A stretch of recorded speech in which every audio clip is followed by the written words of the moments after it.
I've got a second guest on the show this hour, and Lyn Ulbricht, the mother of Ross Ulbricht, will actually be joining the show for hour number 2. So she will be the guest during interview hour.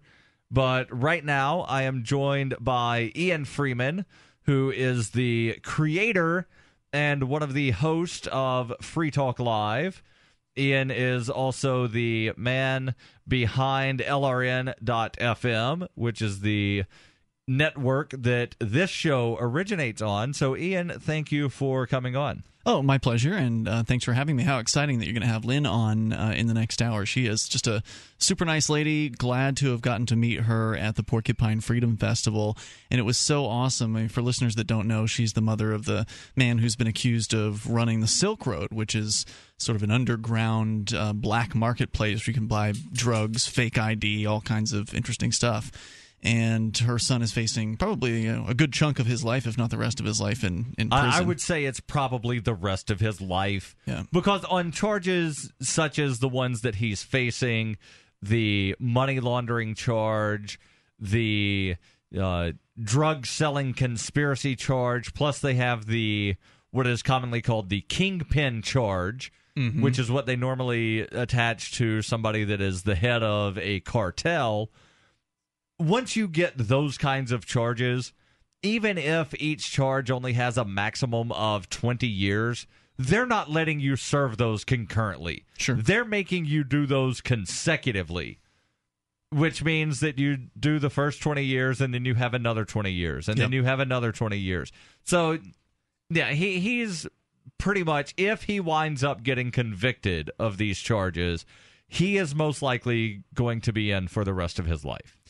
We actually had Lyn on Free Talk Live from Porcfest, and at the very end of the interview, the end of the segment, I pulled out some money from my wallet to give to her for the collection for helping with Ross's defense fund, and my heart was so warmed when a crowd of people, I thought maybe one or two other people might get up and give something to her, but literally a crowd of people comes up to the front of the room. I would say about a dozen, because I was there that night. I was producing the show. And I think it was somewhere near a dozen people got up to give her money. I was just overwhelmed with the generosity in that room. And overall at Porcfest, that certainly wasn't the only time money was raised for some sort of purpose there. Also wasn't the only time that money was raised for Ross Ulbricht, because Lyn, as well as her assistant Isabel, they were walking around the campground with posters that said Free Ross, had the QR code where people could send Bitcoin, and also had the website freeross.org that people can go to learn more about Ross and to also wind up making donations. And I introduced Lyn to Davi Barker because Davi is selling the Silk Road pin, and proceeds from the sale of that pin are being donated to the Free Ross Ulbricht Fund. It's awesome. And I had asked Davi before if he would give Miss Ulbricht one of the pins, and she said that she could not take that pin just because, she didn't want to, for publicity reasons, and I can understand. That makes sense, yeah. From her standpoint of, I can't wear that pin. He may not be Dread Pirate Roberts. Right. But he did wind up giving her a pin. I don't know which one she took, but she did Maybe get a Bitcoin pin. one. Possibly. Yeah. But she is just a sweet lady, and she reminds me of my grandmother in a lot of ways. Just a very sweet woman, and you can tell that she cares about her son. Oh, yeah. Yeah, absolutely.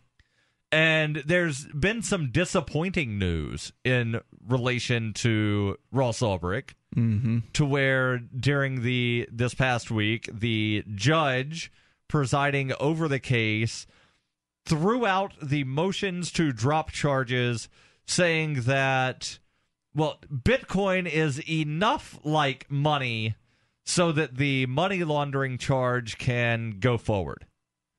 And I thought that was rather interesting, because not that the judge said Bitcoin is like money, but that while the government does not recognize Bitcoin as money, it's enough like money.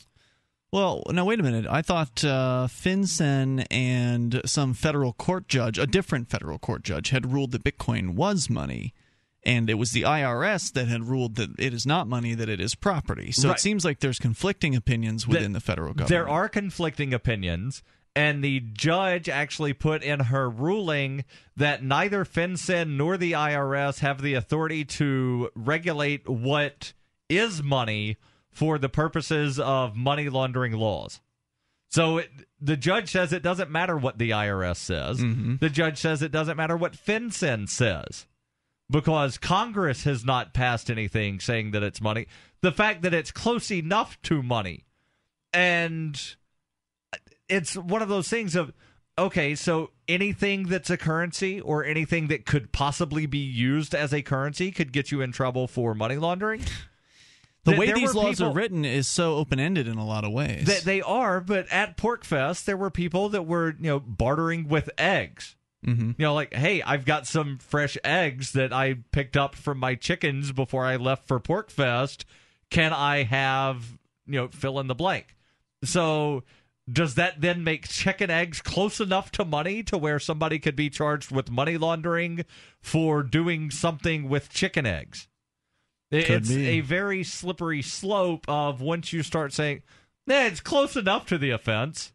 It's crazy, and she threw the entire motion out. All the charges are going to proceed forward, and it certainly doesn't look good, right? Like if you look at the 51-page motion / 51-page order, an opinion is what it was called. Right, a ruling on the motions, basically. Yeah. If you look at that, it does not appear that it's going to go well.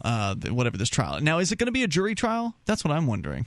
I am not sure if Ross or Ross's attorney has requested a jury trial, but I will certainly ask Lyn that question